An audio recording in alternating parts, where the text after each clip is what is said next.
That's the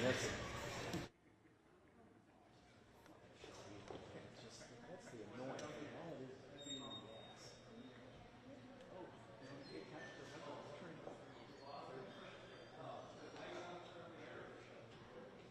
And a news show too.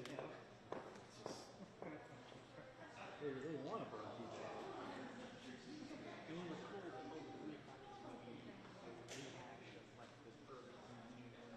Unless there's a big breaking story.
Yeah, KCCB5. I've only been here a month though, so that's right.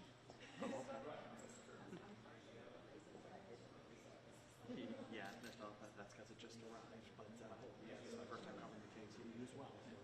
I'm out in Slough. Are you from here? Okay. I came from the East Coast. I'm from Baltimore, Maryland.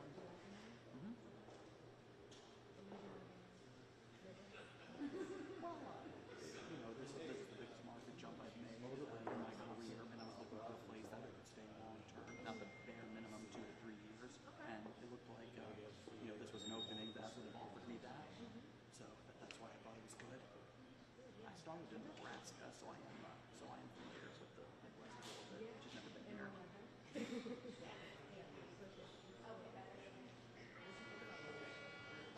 I mean, my first time covering the case, it was certainly a lot to take notes on and stuff, but thankfully I was able to double check names. We're past ready. Everybody's ready? Oh, you're past. Did you say you're past ready? Yes. All right, you guys are ready? All right.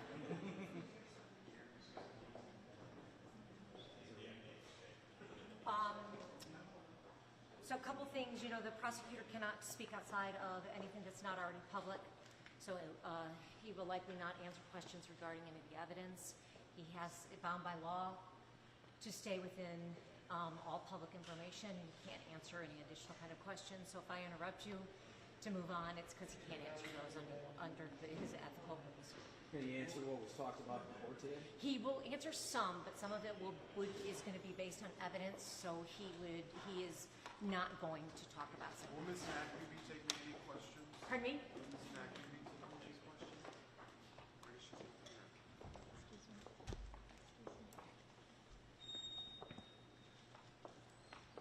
My name is Zach Thompson, and I am the Clay County prosecutor.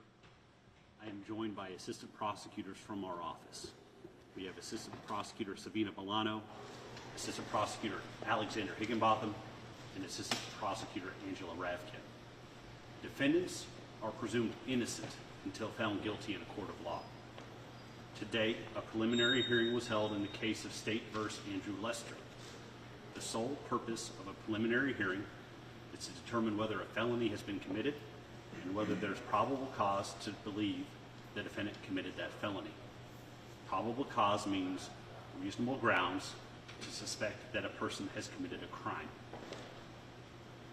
A finding of probable cause is necessary before a trial determining someone's guilt or innocence can happen.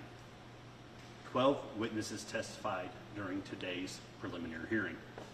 In addition to their testimony, multiple exhibits were admitted into evidence. These included recordings of 911 phone calls made by neighbors, photos of the scene, and a recording of the defendant's call to 911. After reviewing all the evidence presented in court, the judge found the state had met its burden and set the case to circuit court where a trial can happen. The case will be heard next in Division 4 on September 20th at 9 a.m. There is a protective order in place in this case that limits what I can legally talk about. I also have a continuing commitment to protect the integrity of the process and seek justice for all those affected by the case. In Clay County, justice happens inside the courtroom. I will answer a few questions if there are. Sir, the defense attorney pointed out a few discrepancies in Ralph's story. You mentioned that what you have to talk about in the courtroom is what you guys base this off of, but they brought into question some of the television interviews that he did and the changes in his story. Are you concerned when this evidence is presented to a jury of 12 of his peers that one of them may not believe the case that you're bringing forward? Ultimately, a jury is going to decide how this case ends. So justice will happen inside the courtroom, and we will present all the evidence to the fact finder, and the fact finder is going to make up the decision on the case. Why did Mr. you guys Thompson, make one the of the things decision that you to put mentioned Ralph what- on the stand? Go ahead, Let me Leon. try. Go ahead. Go ahead. Why did you guys make the decision to have Ralph testify today? It's important for the judge when they're making a determination on probable cause to hear the evidence. Part of that evidence was Ralph's testimony. And part of the evidence that was presented multiple times from multiple witnesses, including the defendant, was that he shot him. That's really kind of one of, would you say that's a key important fact in this case? I'm not going to discuss the evidence in the case. We're not going to try this case in the media. We do know that the judge heard all the evidence in the case and made the determination that the state met its burden and found probable cause and sent the case to circuit court. I did want to ask you about the defense, too, because they said, clearly they hammered on the fact that Ralph touched that door handle, and there was some discrepancy about, whether he had done that or not, but he admitted on the witness stand that he did, so that he was within a few feet of Mr. Lester. Pretty clearly, the defense is going to want to do some kind of castle doctrine or, type thing. Are you prepared to, obviously you saw what's likely to happen at trial, correct? Well, in order to protect the integrity of the process and make sure that we get justice for all those affected by the case, I don't think it's appropriate for me to discuss trial strategy. Okay, Kirk, over here. sir, can I?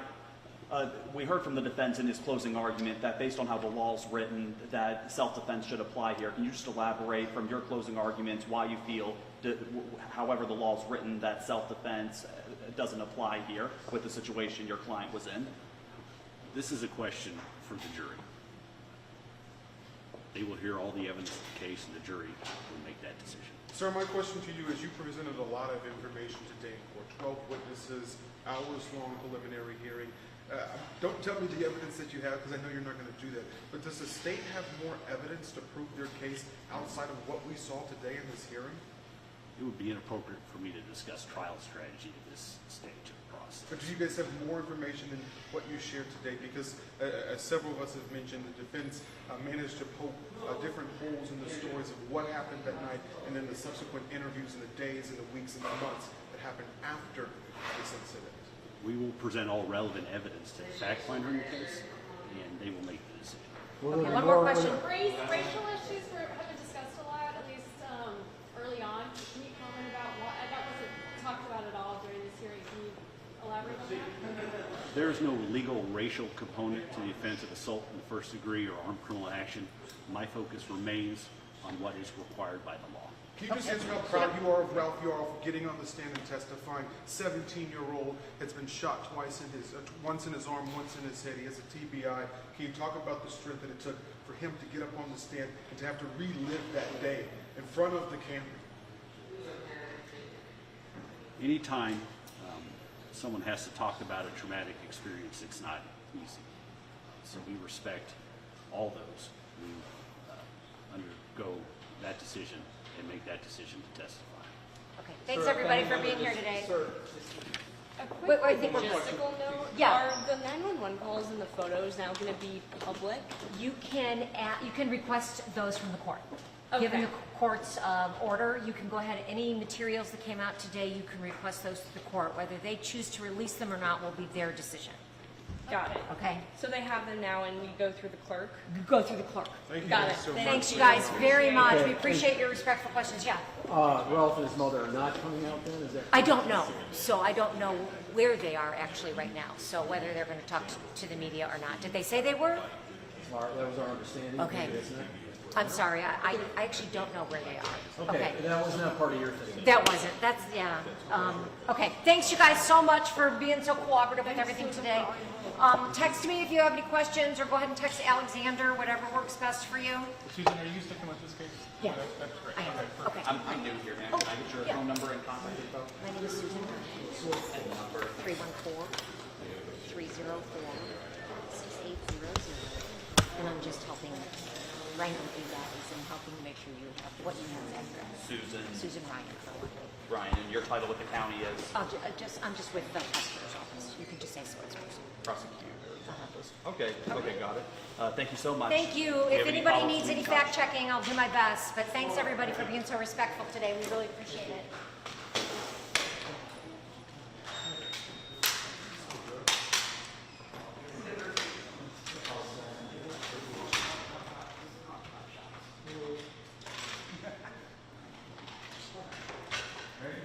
Good luck.